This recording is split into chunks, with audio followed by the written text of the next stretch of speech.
जगातील सोपी ही चॉकलेट केकची रेसिपी आहे। अचूक प्रमाण, अचूक मेजरमेंट आणि तुम्ही बघा काय म्हणजे डिमोल्ड पण काय भन्नाट झालेला आहे।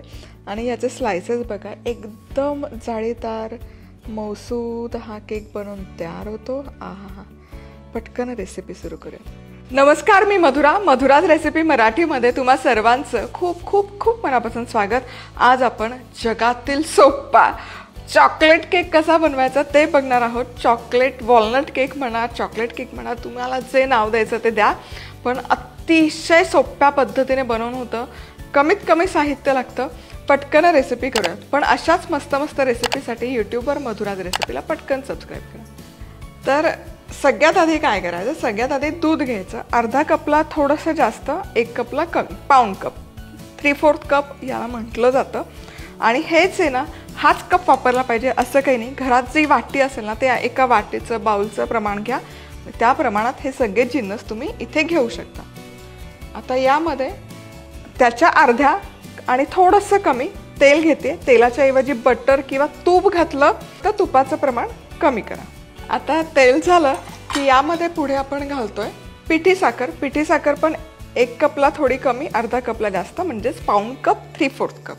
व्हॅनिला इसेन्स थोडेसे ड्रॉप्स, आणि हे सगळं आपण मिश्रण एकसंध करून घेऊयात, एकजीव करूयात। आता हे जे ओलं मिश्रण आहे किंवा ओलं जिन्नस आहे, यामध्येच मी घालते 1 चमचा बेकिंग पावडर आणि अर्धा चमचा खायचा सोडा। याऐवजी तुम्ही यामध्ये ना इनो जरी घातलं ना चमचाभर तरी हे छान होतो हा केक। आता हे पुन्हा एकसारखं असं ढवळून घ्यायचं। ओल्या इन्ग्रेडियंटमुळे घातल्यामुळे काय होतं ना, हे छान ॲक्टिवेट व्हायला मिश्रण मदत होते। आता यामध्ये घालूयात 1 आणि अर्धा कप मैदा, म्हणजे 1.5 कप मैदा, आणि पाव कप म्हणजेच 4 चमचे कोको पावडर। ही अनस्वीटंड कोको पावडर आहे। सो ही हलकीशी यामध्ये मिक्स करूयात पावडर, आणि ही चाळून घ्यायची।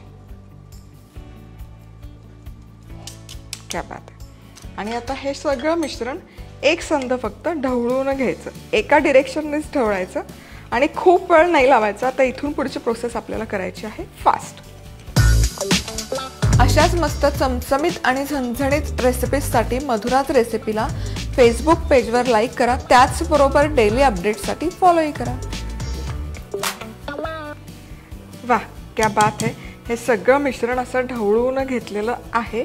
आता माझ्याकडे टीन आहे, तर हा माझ्याकडे 7 बाय साधारण 1.5 इंचाचा, 3 ते 4 इंचाचा असेल असा मी घेतलेला आहे। लोफ टीन घेतला यावेळेस, पण तुम्ही जो घरात राऊंड टीन असेल अवेलेबल तो घेतला तरी चालेल। पण यामध्ये घालण्यापूर्वी थोडेसे यामध्ये घालूयात वॉलनट या मिश्रणात। वॉलनट घालणं अगदी ऑप्शनल आहे, नाही घातले काहीच हरकत नाही। याच्याऐवजी तुम्ही वॉलनटऐवजी काजू, बदाम, त्याचे तुकडे, त्याचे काप घातले तरी चालेल, चॉको चिप्स घातले तरी चालते। हे मिश्रण, आणि या टीनला खाली मी हा बटर पेपर लाईनअप केलेला आहे। वा,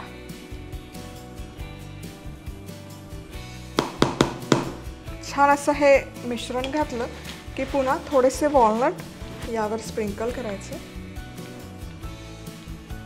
आणि हा आहे ना खूप छान राईज होतो केक, म्हणजे आत्ता टीनच्या हाफच साईज आहे, पण पूर्ण फुगून पूर्ण टीनभर हा केक बनवून तयार होतो। हे बघा, आता हे मिश्रण छान टॅप करूया।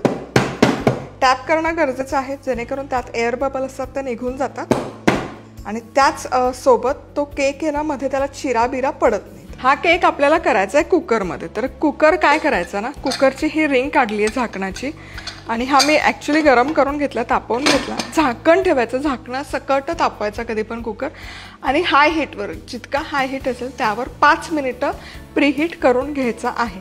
आता हा मी व्यवस्थित प्रीहीट केलेला आहे। झाकण काढते।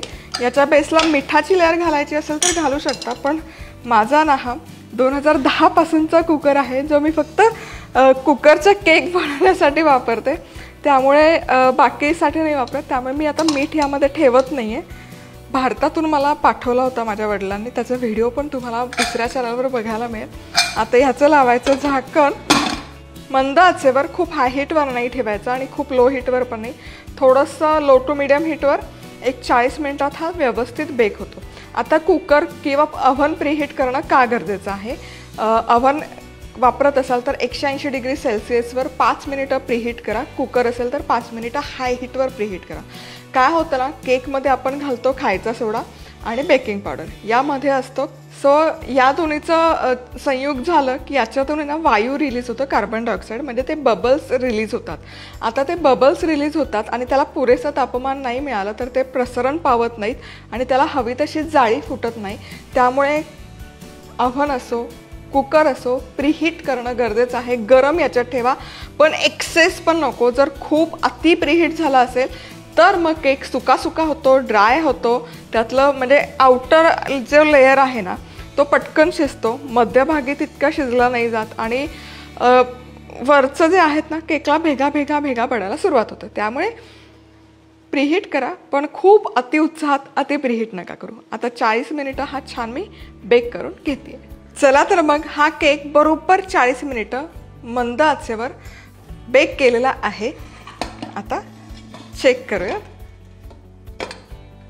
वा, थोडंसं कुकरच्या झाकणाचं जे टोक आहे ना ते त्याला लागलं आहे, पण केक परफेक्ट दिसतोय. जितकं घातलं होतं ना आपण बॅटर त्याच्या जवळपास दुप्पट फुलून वर आलाय.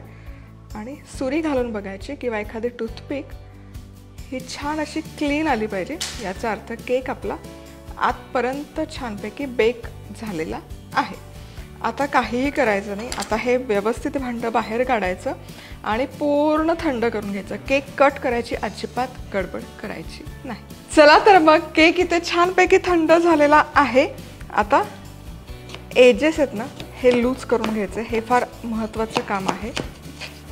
सगळ्या बाजूने केक असा मोकळा करणं गरजेचं आहे, नाहीतर काय होतं ना, तो जर टिनला चिकटून राहिला कुठे तर सगळा केक चिकटून राहू शकतो. आता बघूयात निघतोय का. वाव, किती छान. त्यावरचा बटर पेपर काढूयात. आ हा हा, क्या बात आहे. तुम्ही बघू शकाल केकला काय सुंदर जाळी आलेली आहे. भन्नाट दिसतोय केक आणि छान असा फुगला पण आहे, एकसंध झालाय, जाळीदार झालाय. आता हा केक आहे ना कट करून बघूयात.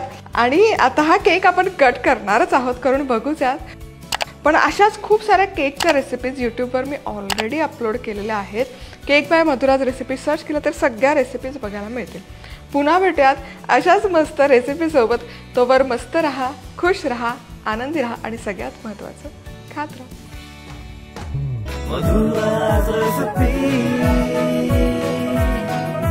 मधुराज रेसिपी, महाराष्ट्राची अस्सल चव.